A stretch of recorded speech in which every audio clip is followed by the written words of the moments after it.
ठाकुर समाज की जय। આજે રામપુરા ગામની અંદર ઠાકોર સમાજનું બંધારણ જે 4 તારીખે ઐતિહાસિક કર્યું છે એનું આમંત્રણ આપવા માટે અમે આ ગામમાં આવ્યા છીએ। આપ સૌને આમંત્રણ આપવા માટે આ બંધારણ સમગ્ર ઉત્તર ગુજરાતના આપણા ઠાકોર સમાજ ઉપસ્થિત રહેવાનો છે। 3 જિલ્લા બનાસકાંઠા, વાવથરાદ અને પાટણ આ 3 જિલ્લા માટે હાલ આ બંધારણ આપણે નક્કી કર્યું છે, પરંતુ સમગ્ર ઉત્તર ગુજરાતના ઠાકોરો તમે જે બંધારણ નક્કી કરો છો એના આધારે એ પણ કરવાના છે।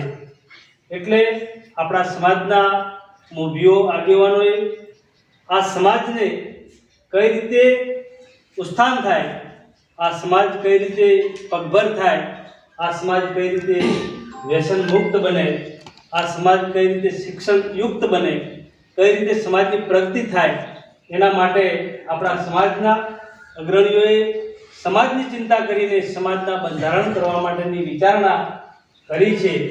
ત્યારે આપણી સૌની ફરજ બને છે કે જ્યારે કોઈ પણ નિર્ણય લેવાતો હોય એમાં આપણે સમાજને સાથે રહીને સહભાગી થઈ અને વાતને બહાલી આપીએ।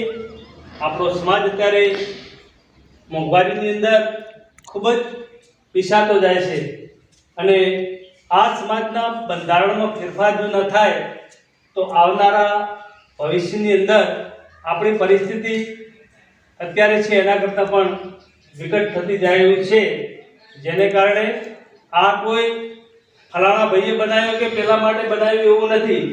સમગ્ર સમાજને આનું નાનો કે મોટો દરેક લોકો આ સમાજનું બંધારણને અમલમાં લે એના માટે બધાને પૂછીને, તમને સૌને પૂછીને, એટલા માટે તમને મોટી સંખ્યામાં ત્યાં બને તેટલા મોટી સંખ્યામાં તમે આવી અને આ બંધારણ તમે ખુદ બનાવો છો। કોઈ ફલાણા ભાઈ બનાવે છે કે એવું કંઈ નથી। આપણે સૌને જરૂરિયાત ઊભી થઈ સમય અને સંજોગો પ્રમાણે જે કંઈ ફેરફાર કરવા પડે એ કરવા જોઈએ। એના માટે આપણે સૌ ભેળા બની અને આ સમાજના બંધારણને સહયોગી આપીએ, બહાલી આપીએ।